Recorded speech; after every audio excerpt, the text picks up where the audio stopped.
After an alleged killing by the Hamas of a protester in the Gaza Strip, these lonely protesters are looking for some support.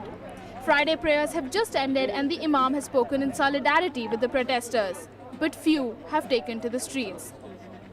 In Ramallah, Raksha Kumar, Columbia News Tonight. Israel is as much a democracy as it is a Jewish state. Jews here have a wide range of opinions about how the uprisings in the region will affect them. While some feel that democracies are imperative in the Arab world, others though express fear that Islamic extremism might take over. The age of revolution, as some have called it, has swept through the Arab world. Protests in Egypt, Libya, Tunisia and Bahrain have certainly had an impact here.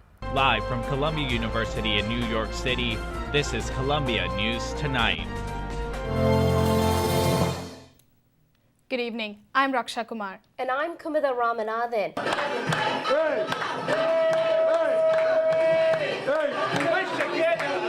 The songs of celebration echo all over Little Egypt and Astoria. This day will be etched in the memories of these Egyptian Americans for years to come. 2011 at 11 o'clock in the morning, I heard the news here, and I saw Omar Suleiman said the president step up. You don't know how much important this minute in my life. Make me like crying. I'm so happy.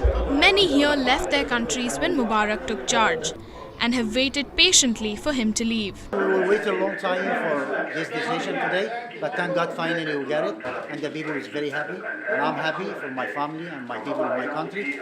The mood today is a sharp contrast to last night when Mubarak refused to resign. In fact, in the past few days, it has been difficult for them to contact their families in Egypt as the telephone and internet lines were unpredictable. Now they finally get to connect with their loved ones and share their joy. Mohammed Bashir spoke to his 5-year-old daughter a short while ago. And I asked her, what's the problem? She said, Dad, the guy doesn't have any personality. He's a coward. Kids here in New York are also excited about Mubarak's exit. Do you know what happened today? Yeah. What happened today? Mubarak got away. These Egyptians are headed to the mosque next to thank God for the new era. While the world witnesses the dramatic events in Egypt, Egyptians here are taking a moment to celebrate their sweet victory and the freedom they have achieved after 30 years.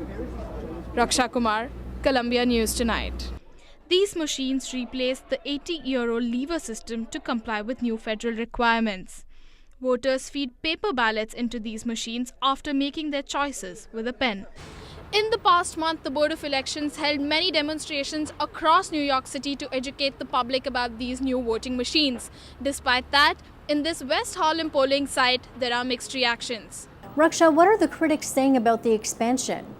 Critics say, Roshni, that they're not really sure about how capable India is when it comes to dealing with a crisis as big as Fukushima. India has had many near misses, especially in 1993 when the Narora plant experienced an earthquake. Everyone credits Al Jazeera and its reporting as much as they credit Facebook and Twitter in aiding the Arab world's uprisings. And what does Al Jazeera have to say about that? I wouldn't go as far as saying that we have a responsibility. Syrian security forces today opened fire on protesters, killing at least 30 people. Thousands joined demonstrations across the country calling for an end to President Bashar Assad's regime. They turned out despite a bloody crackdown on the uprising and some of the tightest security since the protests began in mid-March. Rights groups say almost 600 civilians and 100 soldiers have been killed since the revolt began. Syria also agreed to UN teams entering the country to check the humanitarian situation. And an echo of the Middle East tensions here at home.